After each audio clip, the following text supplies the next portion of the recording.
In his final speech, Bobby Kennedy spoke of his hope for unity in our nation. It's been 52 years since then, but his words are as relevant today as they were then. He said, what has been going on in the United States, the division, the violence, the disenchantment with our society, the division, whether it's between black and white, between the poor and the more affluent, or between age groups, that we could start to work together. We are a great country and a selfish country and a compassionate country. If only those in the establishment and the media remembered Bobby's warning 4 years ago, if they opened themselves to the cry of those in what they dismiss as flyover states, imagine what could have been accomplished in our great nation together. Sadly, they chose to close their ears, dig in their heels, and fight back against the American people. And now, because they failed to acknowledge their utter disconnect with Americans in 2016, we must fight back and win again this November.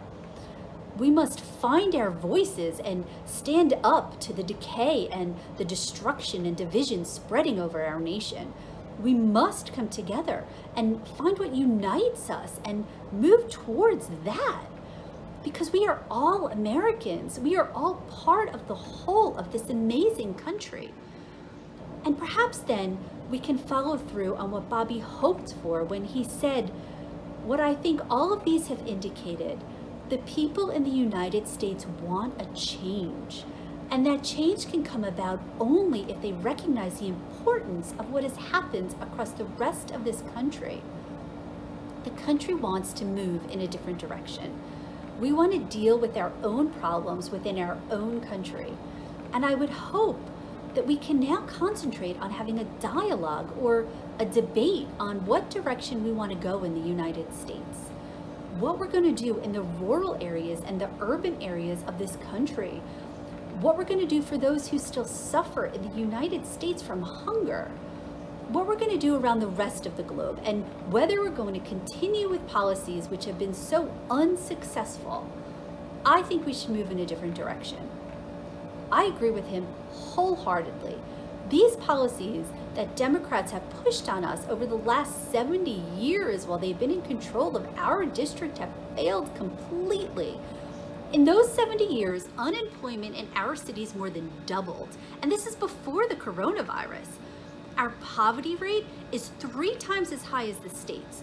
30% of our residents in our district cities live below the poverty line, compared to 10% in the state.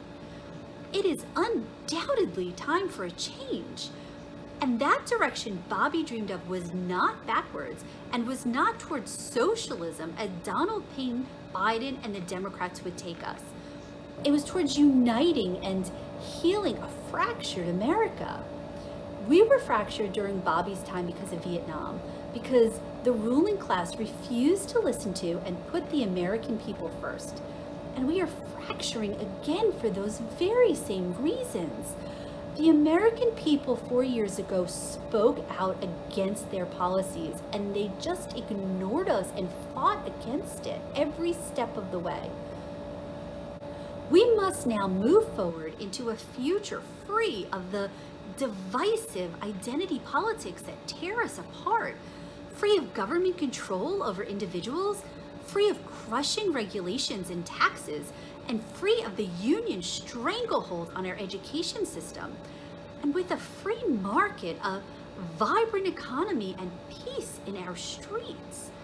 We can only accomplish this together, and only then will we truly be one nation, under God, indivisible, with the liberty and justice for all Americans. I ask you, please vote for me this November. I promise I will work tirelessly to lift our residents up, to implement policies that make it easier to start a business, to get a quality education, to improve healthcare, and to protect your rights. Visit jenzanone.com to learn more about me and how you can help. Thank you for listening. Have a great day.